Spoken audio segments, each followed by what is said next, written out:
Teste de som. 1, 2.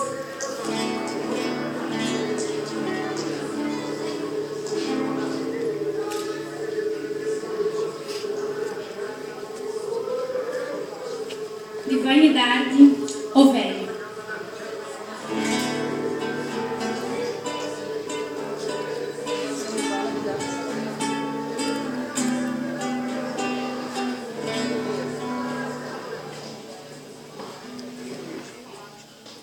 Velho,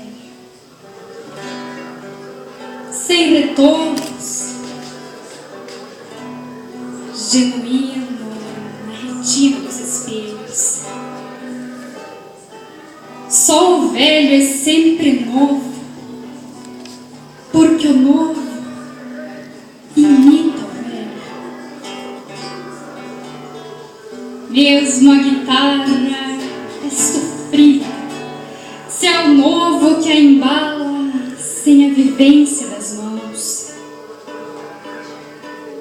O velho, não, o velho a toma no colo e com a vida nos olhos tece carícias de amante para encantar a solidão. Não existe velho, pois a geada nos cabelos é só mais um documento assinado pelo tempo. Os dias se acumulam, tingindo de luz o velo.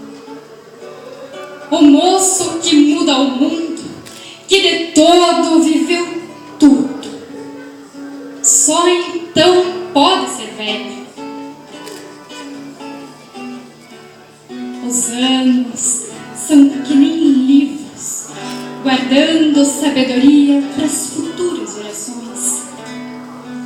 E a memória, um arquivo, onde quem sabe estar vivo vai buscar informações.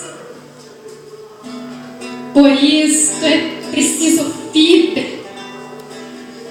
por isto é preciso zelo. Não é porque o corpo simbra que um homem fica velho.